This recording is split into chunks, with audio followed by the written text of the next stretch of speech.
السلام علیکم ورحمۃ اللہ وبرکاتہ ڈیئر اسٹوڈنٹس، آج ہم بقیہ کا کریں گے سورہ مائدہ کا کہ جو بنیادی مضامین کا باقی ریمیننگ پارٹس تھا نا، وہ ہم کرتے ہیں آج۔ سورہ المائدہ میں حضرت آدم علیہ السلام کے دو بیٹوں کی، حابیل اور قابیل، ان دو بیٹوں کا نام ہے، انہوں نے قربانی کی تھی۔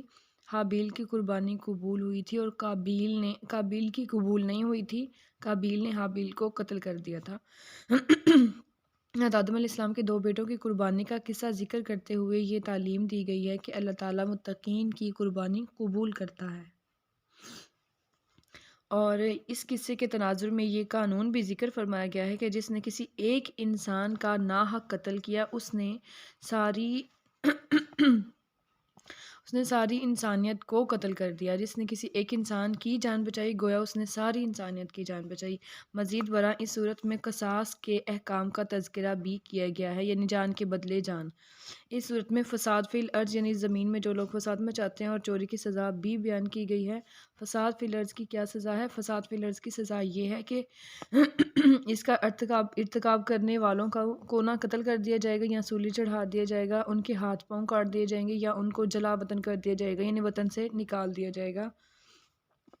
یہ تھی فساد فی الارض کی سزا۔ اور آگے ہے چوری کی سزا۔ جی آگے چوری کی سزا بیان کی ہے۔ چوری کی سزا یہ ہے کہ چور جو ہے نا، اس کا ہاتھ کاٹ دیا جائے۔ ایسا کیوں کیا جائے؟ اس کا جواب اگلی لائن میں ہے۔ اللہ تعالیٰ نے یہ سزائیں اس لیے مقرر کی ہیں کہ انسان ان سے عبرت حاصل کرے۔ جب ایک چور کے ہاتھ کاٹ دیا جائے گا، باقی چور سارے الرٹ ہو جائیں گے کہ بھائی ہم پکڑے گئے تو ہم چوری کریں گے تو پکڑے جائیں گے، ظاہر سی بات، اور پھر ہمارے بھی ہاتھ کاٹ دیے جائیں گے، لہٰذا چوری سے لوگ باز آ جائیں گے۔ یہ چوری کی یہ سزا بیان کی گئی ہے، ٹھیک ہے۔ تمام انبیاء کرام علیہ السلام کا دین ایک ہے، لیکن اپنے اپنے وقت کے اعتبار سے ہر امت کے لیے، یعنی دین تو ایک ہی ہے، یعنی توحید تھی، بتوں کی عبادت سے روکا گیا تھا، یہ ساری مین آخرت پر یقین تھا، آخرت کے بارے میں آگے بتا دیتے سارے انبیاء، لیکن مطلب چینجنگ کس چیز میں تھی؟ لیکن اپنے اپنے وقت کے اعتبار سے ہر امت کے لیے معاشرتی احکام مختلف رہے۔ نبی کریم صلی اللہ علیہ وسلم پر دین کی تکمیل کر دی گئی۔ جب دین مکمل ہو گیا تو اس کے بعد اب کسی نبی کی ضرورت نہیں رہی، لہٰذا ہمارے جو نبی ہیں، یہاں پہ جہاں جہاں پر آ رہا ہے نبی کریم صلی اللہ علیہ وسلم، ساتھ میں آ رہا ہے خاتم النبیین، یعنی نبیوں کے سلسلے کو ختم کرنے والے۔ نبی کریم صلی اللہ علیہ وسلم نبیوں کے سلسلے کو ختم کرنے والے ہیں۔ نبی کریم صلی اللہ علیہ وسلم پر دین کی تکمیل کر دی گئی ہے، اور دین اسلام ہر اعتبار سے مکمل اور قیامت تک کے لیے قابل عمل ہے۔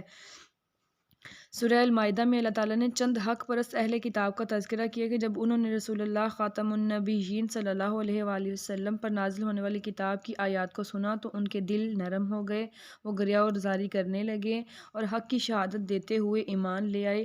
اللہ تعالیٰ نے ان کے اس رویے کی تعریف کرتے ہوئے انہیں جنت کا حقدار ٹھہرایا۔ جنہوں نے ایمان لانے سے انکار کیا، انہیں جہنم کی وعید سنائی گئی۔ یہاں تک ہوا ہمارا سورہ المائدہ کا باقی کا ریمیننگ جو تعارف تھا وہ کمپلیٹ۔ آپ کوشش کریے گا یہ سارا اچھے سے پڑھ لیں۔